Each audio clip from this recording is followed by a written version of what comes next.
নমস্কার। আজকের এই সাংবাদিক সম্মেলনে আগত সকল ইলেকট্রনিক মিডিয়া এবং প্রিন্ট মিডিয়ার বন্ধুরা, সবাইকে আমরা আজকের এই যৌথ আন্দোলন কমিটির পক্ষ থেকে আজকের এই সাংবাদিক সম্মেলনে স্বাগত জানাচ্ছি। আপনারা ইতিমধ্যেই অবগত আছেন, আমাদের রাজ্যের মাননীয় মুখ্যমন্ত্রী, উপমুখ্যমন্ত্রী এবং বনমন্ত্রী সহ আমাদের পূর্ব ত্রিপুরার সাংসদ মহোদয় আজকে কাঞ্চনপুর মহকুমার দশদাস্থিত শহীদ শ্রীকান্ত দাসের বাড়িতে আসেন, ওনার পরিবারকে সমবেদনা জানান এবং আর্থিক সহায়তা করেন।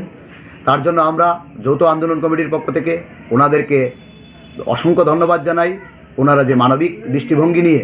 আজকে আমাদের এই শহীদ শ্রীকান্ত দাসের পরিবারের পাশে এসে দাঁড়িয়েছেন, তার জন্য আমরা ওনাদের কথা চিরকাল মনে রাখব। তৎসঙ্গে আমরা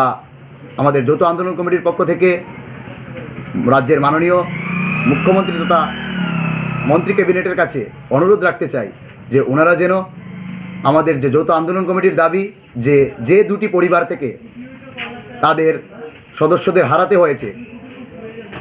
স্বর্গীয় বিশ্বজিৎ দেববর্মা এবং আমাদের শহীদ শ্রীকান্ত দাস, ওনার পরিবারকে 20 লক্ষ টাকা আর্থিক অনুদান দেওয়া হয় এবং পরিবারের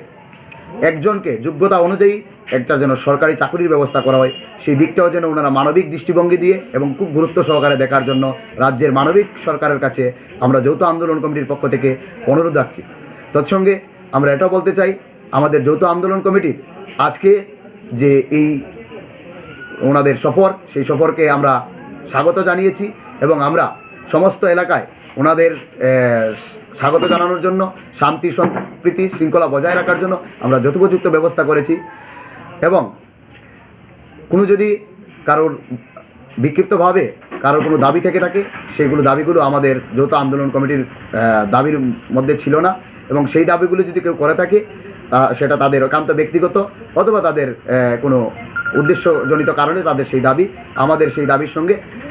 যৌথ আন্দোলন কমিটির সেই দাবির সঙ্গে সেই বিক্ষিপ্ত দাবিগুলোর কোনো যোগাযোগ নেই। এই কথাগুলো বলার জন্যই আমরা এই সাংবাদিক সম্মেলন করি এবং শেষ করার আগে এই কথাটাই বলবো যে সরকারের এই মানবিক দৃষ্টিভঙ্গিতে এবং সরকারের এই মানুষের পাশে এসে জনগণের দ্বারা নির্বাচিত সরকার যেভাবে জনগণের পাশে এসে দাঁড়িয়েছেন, তার জন্য আমরা ওনাদেরকে অসংখ্য ধন্যবাদ জানাই এবং আমরা আশা রাখবো রাজ্যের সবকটি রাজনৈতিক অরাজনৈতিক দল এবং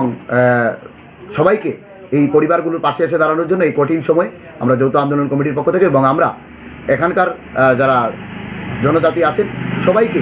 আমরা জাতি জনজাতি উভয় অংশের মানুষকে আমরা বলতে চাই, আমরা প্রত্যেকটি মানুষের যখন তারা নিপীড়িত হবেন, তারা উপর কোনো ধরনের অত্যাচার হবে, যৌথ আন্দোলন কমিটি এবং নাগরিক সুরক্ষা মঞ্চ তাদের পাশে এসে দাঁড়াবে, সেই কথাটুকু আমরা দিতে চাই। ধন্যবাদ।